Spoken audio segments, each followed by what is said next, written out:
أهلا وسهلا بيكم. النهاردة معانا حكاية جديدة وغريبة شوية، يا رب تعجبكم. لو بتحبوا الحكايات اللي فيها تفاصيل مختلفة ما تنسوش تعملوا اشتراك وتفعلوا الجرس عشان يوصلكم كل جديد. بتقول صاحبة القصة: أنا سميرة، عندي 25 سنة ومتجوزة بقالي 4 سنين. عندي ولد صغير عنده 2 سنين. جوزي مسافر بقاله 1.5 سنة تقريباً، يعني خلفنا على الورق وسافر على طول. كنت عايشة لوحدي أنا وابني في شقتنا. الشقة دي بتاعت جوزي.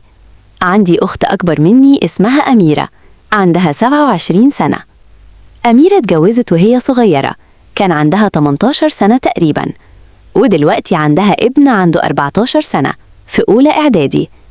هو كان متعلق بيا قوي، يمكن عشان كنت بتعامل معاه كأني صاحبته وكنت بحبه جداً. أيمن كان عايش مع أبوه وأمه. أبوه من النوع اللي بيشتغل طول اليوم من بدري لحد 10 بالليل. أيمن كان لوحده معظم الوقت، فكانوا مدلعينه جدا ومجايبينه كل طلباته. أمه كانت بتحبه قوي وكانت بتجيب له مدرسين خصوصيين في كل المواد، بس للأسف درجاته في الإعدادية ما كانتش كويسة خالص. لما أبوه عرف إنه جاب درجات وحشة ضربه، وأمه كمان قررت تعاقبه ومنعت عنه مصروفه وكل الحاجات اللي متعود عليها. طبعا لما أميرة كلمتني وقالت لي اللي حصل أنا اتضايقت جدا. كنت شايفاه شاطر ومجتهد، وكان المفروض يجيب مجموع عالي عشان يدخل كلية كويسة. لكن الفترة الأخيرة كان بيقضي وقت طويل مع أصحابه ويسهر كتير ويهمل في مذاكرته.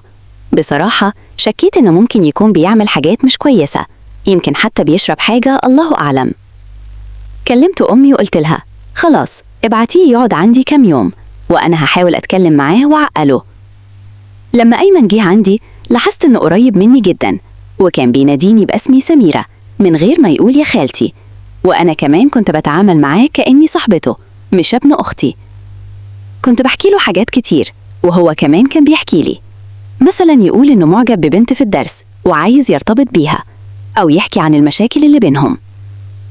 لما قعد عندي حاولت أتكلم معاه بهدوء وفهمته إنه لازم يهتم بمستقبله، لكن الصراحة هو كان رافض أي نصايح وكان بيتعامل معايا كأني باخده على قد عقلي. فقلت لنفسي بلاش أضغط عليه، هو كده كده قاعد عندي وممكن مع الوقت نلاقي فرصة نتكلم ونوصل لحل. بقينا نسهر مع بعض، نتفرج على مسلسلات وأفلام. كل يوم كنت بنيم ابني حوالي الساعة 10 بالليل، وبعد ما ينام كنت بطلع أقعد مع أيمن في السهرة نضحك ونهزر. بصراحة كنت متعلقة بيه جدا، هو شاب لذيذ وأمور وكنت بحبه كأني صاحبته وفي نفس الوقت ابن أختي، فكان ليه معزة خاصة عندي. مع الوقت حسيت إنه مش صغير زي ما كنت شايفاه، بقى راجل في نظري ومش عايز حد يقوله إيه الصح وإيه الغلط. قعد معايا أسبوع وأنا كنت عايزة أرجعه البيت عشان يركز في مذاكرته ويشوف مستقبله، لكن هو كان رافض تماماً يرجع. بصراحة أنا كمان كنت عايزاه يقعد معايا لأن وجوده كان مريحني، بس في نفس الوقت كنت عارفة إنه محتاج يرجع لحياته الطبيعية. فقال لي: بص يا سميرة، أنا مش هرجع البيت عند ماما، أنا هعيش معاكي هنا لحد ما جوزك يرجع. قعدنا نضحك، فقلت له: يا حبيبي ده بيتك، أنت تنور وتشرف وخليك قاعد معايا. قال لي: طب خلاص، أنا هروح أجيب هدومي وكتبي وحاجاتي واجي أعيش معاكي. بصراحة مش هخبي عليكم، أنا اتبسطت جدا لأنه كان مؤنسني وأنا قاعدة لوحدي في البيت مع ابني. الوقت كان بيعدي بسرعة، وفعلا راح وجاب هدومه وكتبه وكل حاجاته وحطتهم في الدولاب وخلاص بقى عايش معايا. بقينا ناكل مع بعض، نشرب مع بعض، ونعمل كل حاجة سوا. هو كان بيخش الأوضة التانية ينام وأنا بنام مع ابني. قعد معايا حوالي شهر. في يوم وأنا بجهز الغدا لقيته دخل ورايا المطبخ وحاول يقرب مني. استغربت جدا، لكنه عمل نفسه كأنه مش قاصد، لكن أنا حسيت بحاجة غريبة، حسيت إنه كبر وبقى راجل. بدأت أخد بالي من نظراته اللي اتغيرت، ما بقتش بريئة زي زمان، بقيت أحس إنه بيبص لي بطريقة مختلفة. القصة دي بتوضح قد إيه علاقاتنا ممكن تتغير مع مرور الوقت، خصوصاً مع الغياب زي غياب جوزها، وكمان بتورينا إزاي إهمال الأهل في متابعة أولادهم ممكن يوصلهم لقرارات غلط ومشاكل كبيرة. أيمن محتاج حد يوجهه صح ويحتويه، لكن للأسف لقى الاحتواء ده في مكان مش طبيعي.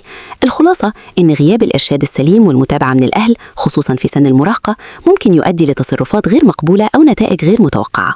العلاقة بين الخالة وابن الأخت لازم تكون مبنية على الاحترام والثقة، لكن كمان لازم يكون في حدود واضحة عشان تفضل سليمة وما يحصلش مشاكل. تفتكروا إيه كان ممكن يحصل لو سميرة تعاملت مع الموقف بطريقة مختلفة؟ القصة بتبين إنه المشكلة مش في أيمن لوحده، لكن كمان في طريقة تعامل الكل معاه. والداه أهملوا متابعته في مرحلة حرجة، وسميرة ما خدتش موقف حاسم في البداية. كانت شايفة إنه تصرفاته اتغيرت، لكنها فضلت تتجاهل. الوعي بالتغيرات دي هو الخطوة الأولى لمنع أي سلوك غلط أو تطورات مش مرغوبة. تجاهل الإشارات دي ممكن يؤدي لنتائج لا تحمد عقباها. لازم الكبار يتحملوا مسؤولية توجيه المراهقين بجدية، حتى لو ده هيستلزم قرارات صعبة، زي إنهم يرجعوهم لأسرتهم عشان يواجهوا مشاكلهم ويتعلموا يحلوها. القصة بتفكرنا إنه الأهل والأقارب لازم يكونوا على وعي بالتغيرات اللي بتحصل في سن المراهقة. سميرة لاحظت إنه أيمن ما بقاش طفل، وإنه نظرته ليها اتغيرت، لكنها استمرت تتجاهل في الأول، معتقدة إنه الأمور هتتحسن لوحدها. الوعي بالتغيرات دي هو الخطوة الأولى عشان نمنع أي سلوك غير لائق أو تصرفات مش مرغوبة. إننا نتجاهل الإشارات ده ممكن يوصل لنتائج خطيرة جدا. الخلاصة: المراهق محتاج متابعة واحتواء من أهله. العلاقة بين الأقارب لازم يكون ليها حدود واضحة. أي إهمال في التوجيه بيؤدي لمشاكل أكبر الكل في غنى عنها.